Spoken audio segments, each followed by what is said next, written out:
Sorry to interrupt the tabletop discussion. Thanks for submitting so many questions. So we would like to answer some of them. Let's be fair. Let's first answer the question with the most votes. There's eight votes for. And the question is: data has become a commodity and product. How have governments in the region approached regulating the commercialization of data, if any? This question was by Bright. Good. Perhaps would like to have a go at this. Chair would like to start? Or Chris? They don't have mics. Oh, there's a mic over there. There's a mic coming. Sorry.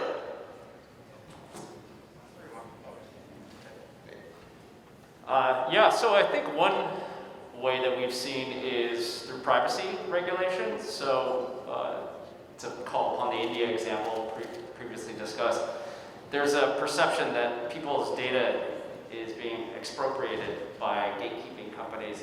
And so the government has looked at essentially forcing companies to share data. And whether it's through that means or through one other way that leaps to mind is around competition, and essentially saying that companies have an outsized role. There are new ways to consider their dominance in a particular market segment. Governments are tackling this situation where data is being seen as this valuable commodity in new ways. I think the key issue here is around trust, as we talked about earlier, and trust not only from citizenry on what companies are doing through data, but on the company side, for a lot of the companies here in this room, the data that you have is oftentimes viewed as an actual intellectual property asset. And so sharing that, whether it's with other companies or other governments, becomes a problem if you don't have trust that that data is going to be shared and used in a way that doesn't hurt you.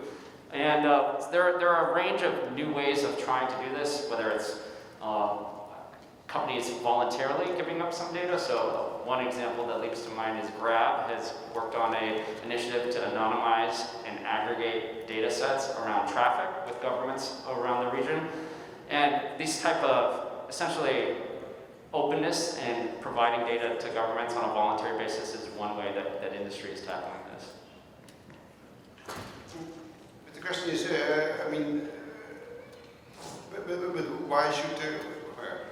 why should the government actually? Why is the government thinking that they should own part of this data? It wasn't theirs in the first place. Again, there's a sense by some that it's a national asset, that the data of citizens is their own, that they essentially may not know what they're giving up when they use services online, and that they're not being appropriately compensated for it. But it should be given back to the individuals. But why should the government take part of that? The governments are looking at developing essentially what are data lakes to force the aggregation of these data sets so that other companies might be able to leverage them. Sure. I would only think that there's a natural tendency when people realize, and it's been in the zeitgeist for ages, right? Data is either the new oil, the new sand, and I think it's a natural desire of governments to want to make sure that that information is being used in a positive way for their citizenry, and also that businesses that can benefit from it in so much as they benefit from other things that exist in the country also have that opportunity. And I think that the challenge of it is understanding how data permutates as it goes from being used to being accessed by controllers to being curated and having internal business knowledge applied. So I think it's a natural and an important impulse to see if you can get the maximum benefit for data for your citizenry. And it's just something that will require a good amount of dialogue and deep understanding so that the frameworks that are put up ultimately are validated and they're positive and they achieve the goal. Yeah, I think the policy discourse on this is still evolving to me, and rightfully so, policymakers are looking at different approaches and trying to kind of really come to a holistic solution around this. We have approaches, as Chris mentioned, in India we have a paper on non-personal data where the government has outlined a couple of approaches on how to kind of regulate non-personal data, and then we have examples from Australia where the government is kind of closely monitoring some of the approaches. I would say, I think from a business perspective, the regulators should only intervene when they really see, a issue, competition issue, as Chris mentioned, or any harm to the consumers. I think that those would be the scenarios where there should be a scope for further regulation, but otherwise I think the businesses should be left with enough flexibility to how they want to manage their own data. I was excited to see the women's question gain support, so I'm going to start there for the SME group. So the question is, how should government and industry do more to support women entrepreneurs and SMEs? I'll take a first stab at this and then pass it to the team. I think, speaking from the finance perspective, and our panel touched quite a lot on capital, and so I think the question here is how do you increase access to capital? And speaking from the banking and the finance perspective, I think it's a couple things. First, I think there are data issues still to fix. So most financial institutions for a long time haven't kept gender disaggregated data. And there's been a big shift to change this, largely led by a lot of the work that the Bill and Melinda Gates Foundation has done on leading a change to collect more gender disaggregated data. But anyone who's worked in any type of strategy role knows, you get the behavior that you track. And until you know the data on how to collect, the data on where you're lending and where the holes and opportunities are, then I think it's really difficult to create a strategy around that. So I think the first step is actually creating gender disaggregated data and making a place for that in your data structure. Secondly, I think a lot of it comes down to risk, and the reason that the lending isn't happening is because I think sometimes the risk models haven't updated as fast as the data that we have now available to us to understand people's different situations. And so right now, a lot of the work that's being done around SME lending in financial institutions is around capturing different data sets. The BIS just put out a report that in times of calm economic situations, the information that banks typically keep on making lending decisions is about as accurate with or without alternative sets of data. When you add in alternative sets of data about how people travel, how they transact, if they're a small company, their ratings from customers, you actually get a much better picture of how they respond in times of financial stress. And so I think it's beginning to incorporate these alternative data sets in that actually make some of those lending decisions seem like different decisions at the end of it. And then I think the last piece is also thinking more creatively about collateral. So one of the problems that women typically face is that in a lot of jurisdictions around the world, they still can't own property. And so as obviously one thing that governments can do is to work to change that and to give women equal access rights to property. But also I think another big part of it is for banks to think about collateral in different ways. So do you start thinking about movable collateral?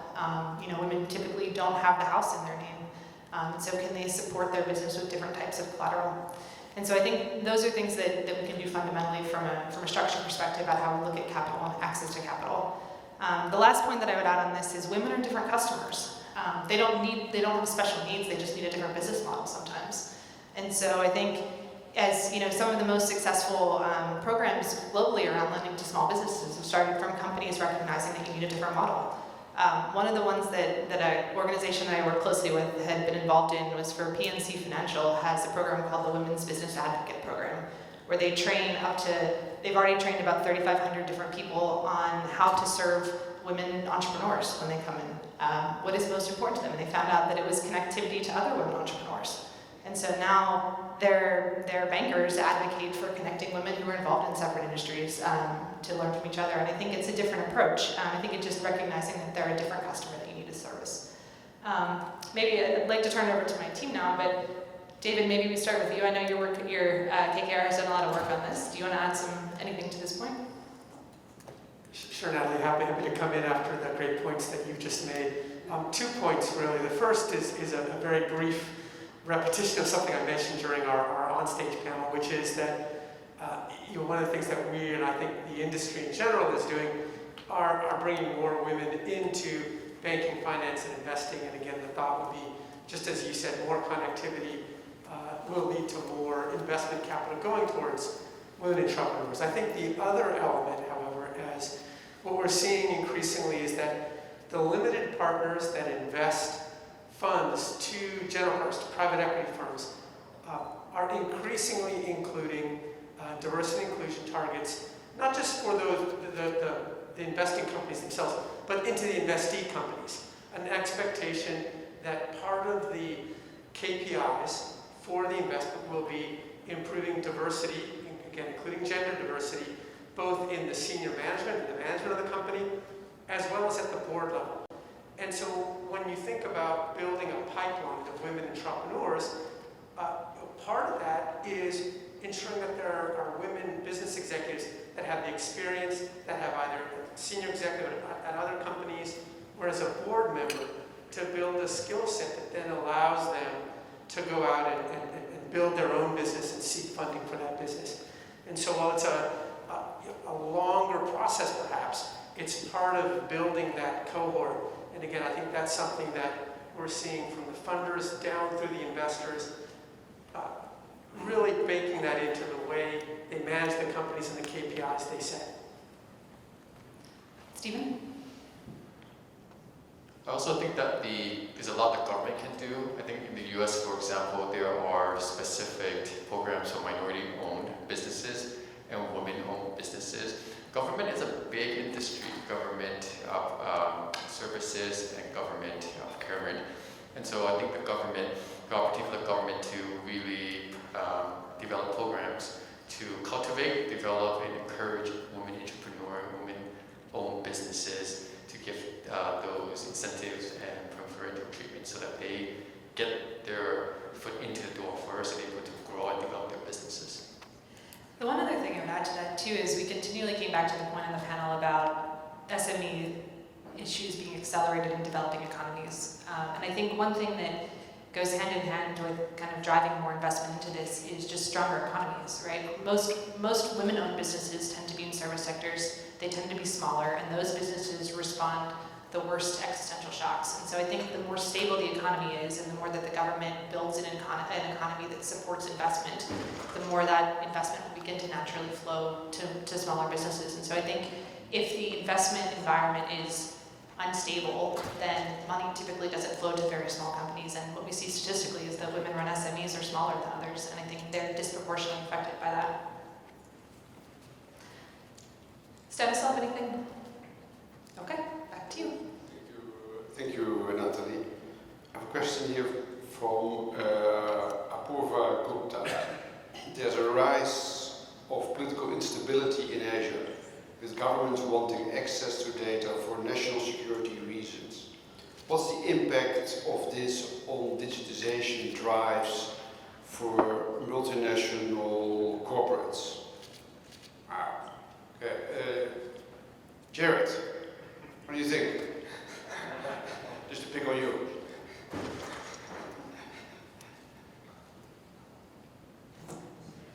First of all, I think it's a very thoughtful question, right? Again, one of the principal jobs of government is to protect their citizens.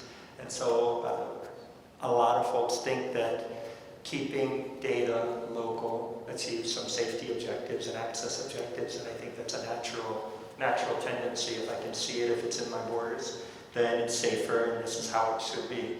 I think at the same time, what we're really finding is as security and cybersecurity continues to evolve, geography doesn't necessarily protect data, and very often you're better positioned to apply deep security in centralized ways when you can, well, there are just a number of reasons, right? Both for separating key parts of data or universally securing them. So a lot of these things, I think, really benefit from dialogue, benefit from going back to capacity building and really exchanging true information in a very candid and transparent way so that you can align to those objectives. And then I think there will be other commercial dimensions, and we talked about earlier the fact that there are so many small and medium enterprises growing out of Asia, and one of the ways they can do those is by reaching across borders, and some of the same tendencies that aim to protect data end up really constricting business, and I think there are a good number of studies that reflect that. Yeah? what we are seeing that in addition to the telco sector, there's a tendency, there's a new dimension being added wherein the governments are trying to regulate more of the critical information sectors and trying to introduce laws to facilitate access to data. So a right approach to me seems to be using the MLATs, which could be a better way of getting access to the data, and this has been an advocacy pointer from the industry point of view to explore more of those multilateral agreements to make sure that the government have access to data for dealing with any kind of national security issue. Thanks. Yeah, there's a lot to unpack in that question. I think that the question itself on the impact of digitization is that it's just made more acute a trend that has been ongoing for a while, which is as more of our lives become data-driven, governments have interest in having able to access it.